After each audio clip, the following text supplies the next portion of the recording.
हमारा ब्रह्मांड, हमारी पृथ्वी और उसी पृथ्वी पे बसा हुआ हमारा भारतवर्ष, जिसके महान इतिहास ने पूरे विश्व पर अपनी अलौकिक छाप छोड़ी है, जो आज हजारों वर्षों बाद भी उसी अलौकिकता के साथ ज्वलनशील है। और उसी महान इतिहास की कड़ियों से जुड़ा है एक नाम, अयोध्या।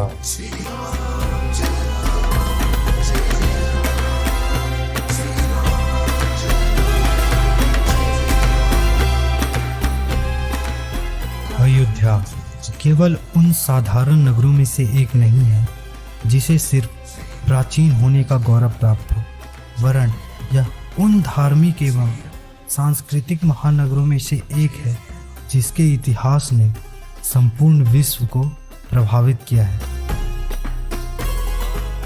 तो आइए आपको लेकर चलते हैं अयोध्या के स्वर्णिम काल की ओर।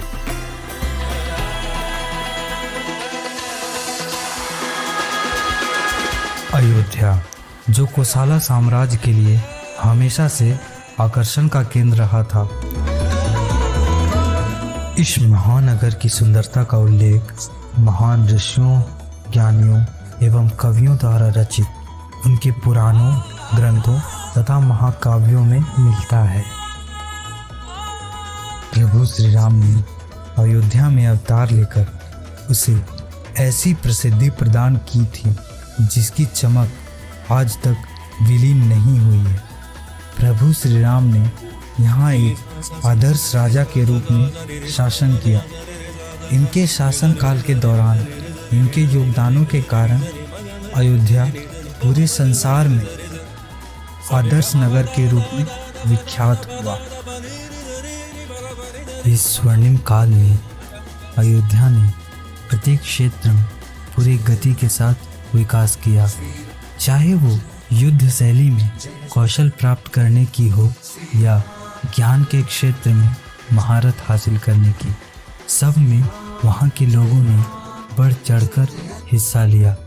प्रभु राम के बाद उनकी स्मृति में अयोध्या में एक भव्य मंदिर का निर्माण किया गया।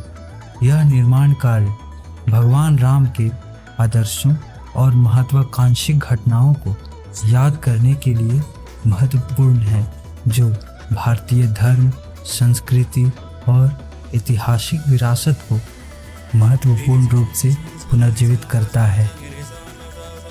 काल अपनी गति से चलता रहा, फिर पावन नगरी अयोध्या में आगमन हुआ भगवान बुद्ध का, जिनके पावन चरणों से पूरी अयोध्या अभिभूत हो गई। उन्होंने अयोध्या के लोगों को शांति और अहिंसा का पाठ पढ़ाया। चौथी शताब्दी के मध्य से लेकर छठी शताब्दी के मध्य तक, जिसमें गुप्ता साम्राज्य ने राज किया, इसी काल को शास्त्रीय युग कहा गया है, क्योंकि इसी काल में अयोध्या ने कला, साहित्य और दर्शन के क्षेत्र में महत्वपूर्ण प्रगतियां की। और इन्हीं सारी प्रगतियों की वजह से अयोध्या ने संपूर्ण विश्व को अपनी ओर आकर्षित किया, और इसी कारणवश इस काल में अयोध्या ने सबसे अधिक आर्थिक समृद्धि प्राप्त की। अयोध्या का मध्यकाल, जो लगभग छठी शताब्दी से लेकर 16वीं शताब्दी तक चला था, यह समय अयोध्या के लिए राजनैतिक उथल पुथल से भरा था। इस समय अयोध्या विभिन्न राजवंशों के अधीन रहा और राजनैतिक परिवर्तन और सांस्कृतिक प्रभावों का सामना किया। मध्यकाल में गुप्ता के बाद कुशानाज, फिर बाद में दिल्ली सल्तनत ने वहां शासन किया। राजनैतिक परिवर्तनों के बावजूद भी अयोध्या शिक्षा का केंद्र बनी रही। अयोध्या सनातन धर्म में विशेष महत्व रखती है, और इसी समय में विभिन्न शासकों ने वहां भव्य मंदिरों एवं धार्मिक संरचनाओं का निर्माण करवाया। 17वीं शताब्दी के मध्य से लेकर 18वीं शताब्दी की शुरुआत तक मुगल शासकों के द्वारा वहां बाबरी मस्जिद का निर्माण कराया गया। 19वीं सदी में इस पर अंग्रेज़ों ने कब्जा कर लिया। अंग्रेजी हुकूमत के कारण पूरे भारतवर्ष में हो रहे बदलाव ने अयोध्या पर भी प्रभाव डाला और यहाँ भी बदलाव आए। भारत की आज़ादी के बाद भी अयोध्या धार्मिक और सांस्कृतिक पहलू का केंद्र बना रहा। अयोध्या का भूमि विवाद काफ़ी लंबे समय के लिए लोगों के नज़रों में रहा था। इस मुद्दे का मुख्य हिस्सा था बाबरी मस्जिद का विवादित स्थान पर बना होना, जिसका निर्माण मुगलों के द्वारा करवाया गया था। इस विवाद का कारण इतिहास में है, जिसमें हिंदू यह दावा करते हैं कि यह स्थान भगवान राम की जन्मभूमि है और इस स्थान पर मस्जिद के निर्माण से पहले उनकी पूजा के लिए मंदिर था। दूसरी ओर से इस्लाम के लोगों का मानना है कि मुगल सम्राट बाबर ने इस मस्जिद का निर्माण करवाया था। सन 1980 में विश्व हिंदू परिषद ने एक नए आंदोलन की शुरुआत की, जिसका मकसद था उसी स्थान पर राम मंदिर को दोबारा बनाना। इस अभियान का राजनीतिक नेतृत्व भारतीय जनता पार्टी के द्वारा किया गया। बहुत सारी घटनाओं के बाद सन 2003 में उच्च न्यायालय ने इस मुद्दे को अपने अंतर्गत लेते हुए इस पर गहराई से जांच करवाई। काफ़ी लंबे समय की जांच के बाद अंतिम सुनवाई सुप्रीम कोर्ट के द्वारा हुई, जो 6 अगस्त 2019 से 16 अगस्त 2019 तक चली थी।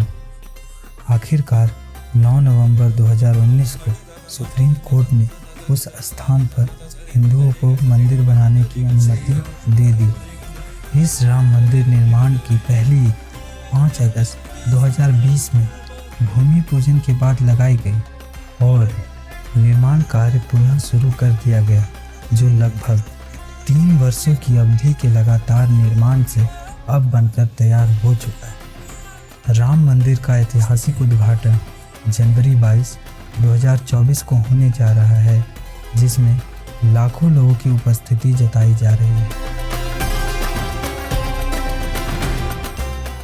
अयोध्या का प्रभाव केवल भारतवर्ष तक ही सीमित नहीं है, बल्कि इसके बाहर विभिन्न देशों तक फैला है, जैसे कि नेपाल, जहां जनकपुर नामक नगर महारानी सीता का जन्मस्थल है।